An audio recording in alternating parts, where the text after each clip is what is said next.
Hey, welcome to Indie Hustlers. Today I'm joined by Summer AKA Donttouchmytoys. She's a influencer, Barbie enthusiast, vintage toy collector. Welcome to the podcast. Thanks for coming on. Thanks for having me. How's your day been so far? It's been great. It's been great? It's been freaking awesome. A bit about yourself. So we know you love Barbies, you love the vintage toys. What got you into that? What got you started?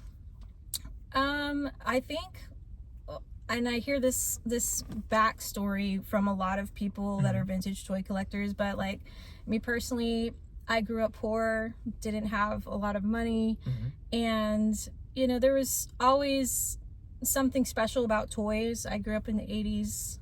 Of course, everybody knows toys from the 80s are epic. Oh yeah. Some of the best toys that we still have out there now. From the 80s. Oh yeah, totally. And I wasn't able to afford all of those toys, or my parents were able to afford to give me all those toys, but they sparked so much joy for me.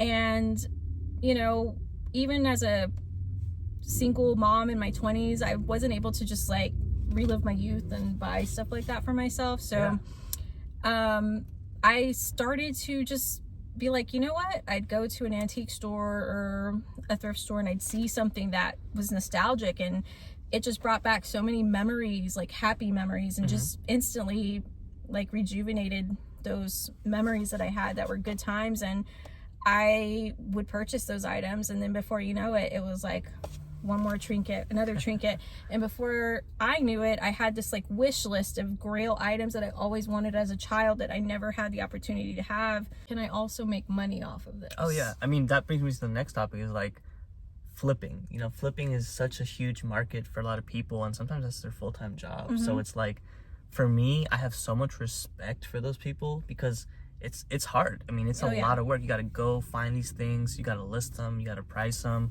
you got to ship them. And I'm a flipper too. I'm sure you flip stuff too all the time. So it's like, how's your experience been flipping, and what are some things you like about it, what are some things you don't like about it? Right. My biggest goal is, when I'm going out to source things, I'm still trying to get the most that I can for as little money as possible. Exactly. I mean, I've always loved Barbies since I was a little girl. That was the one consistent toy that I knew. The go-to, right? I knew I was going to get a Barbie. If it was my birthday, if it was Christmas, if it was just something celebratory that I was going to get a gift, it was going to be some sort of Barbie, Typically, my parents could only afford the beach Barbies, which are extremely playline, like, dime a dozen, very low budget friendly price point. So I never received like the extravagant Barbies, collector Barbies, Barbie play sets, Barbie houses.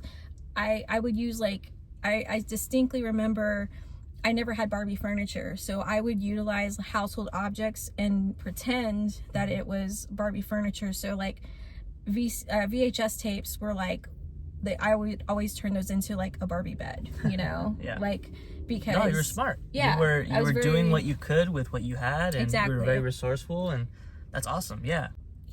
I don't see any beef with thrifting. I know that there's a lot of people that are like, well, you shouldn't thrift because you're taking resources away from low-income individuals. And, I think that there's a lot of people that are pro-thrifting and against it.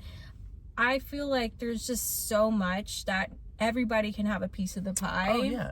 So I don't You're have just an upcycling. issue. Yeah. It's great for the environment. It's great to recycle, and one man's trash is another person's treasure. Exactly. You know what I mean? And you never know what you're gonna find. Exactly. I found some great things at thrift stores, or and this was my first flea market or swap meet that I've been to. So thank you for taking me there. Of course. But we found some great stuff. She's a pro, so she goes all the time. But you're never gonna find a bad deal. That's the thing. And I think that it's a great training method though too. Is when you ball on a budget, you get so much more out of your money. Right. And it's made me think, like, I'm not a materialistic person. I hate window shopping. Like, I hate going to like high-end stores and buying stuff. Almost all of my clothes are thrifted. Yeah. And I think the fashion's just better. I think the fits people can put together are just so much cooler, and their conversation. The quality's great. It's, as far as influencing goes, you're on TikTok, you're on Instagram. Are you on YouTube? I'm not on YouTube. Do you want to explore YouTube more? I mean, I think if I could get my editing skills a little bit more refined, I would explore YouTube. Is that a skill you want to work on? Is your editing? 100%. Yeah. Like, I think I would probably venture into like YouTube Shorts. That's what I've been doing. Right. Yeah, YouTube Shorts is a really good outlet, and I think it's basically like TikTok. Exactly. Or, for, I don't know, probably like a solid year with absolutely 0 views, like nobody following me. And because it's difficult to have that transition from one platform to the other. Like, just because you're got a bigger account on, you know, Instagram doesn't mean that that's going to translate over to TikTok. Yeah, Your people won't follow you to it, you know. It's a lot of consistency. Right. And, you know, like, I think with my TikTok, it's just random shit. But it's when people find a niche and they just stick with it, you'll be more successful. Right. And I feel like that's what I have to work on, is finding my niche, finding my content source that I can just be consistent with, platforms and stuff. And I know what people gravitate to on each platform. Like on TikTok, it's 100% my live thrifts. Like, they love the walkthroughs, and that's what got people even interested in my TikTok. You know, before that, I was posting Barbie reviews and Barbie, you know, unboxings, and people could care less about that stuff on that platform. And that brings us back to the thrift trends. You know, I think because thrifting is trending again, and I think will always be trending for a long time, I think that type of content is always going to be desirable. People eat that up like crazy. Right. So I think in general too, people just love nostalgia. People love, it reminds them of the good old days, or reminds them of their youth or their childhood, or things they grew up with. Exactly. And you know, that's why I love to thrift too, is because you're kind of like unleashing your inner child. You know what I mean? Like, you're going nuts. You're finding things that remind you of those days. Exactly. Yeah. So I want to thank you for being on here. Of course. Thanks for having me. I want to plug you in. You want to plug in your socials? Tell people where to find you.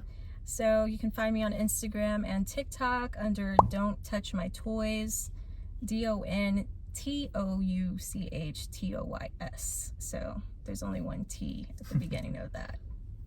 Awesome. Well, thanks for being on the podcast again.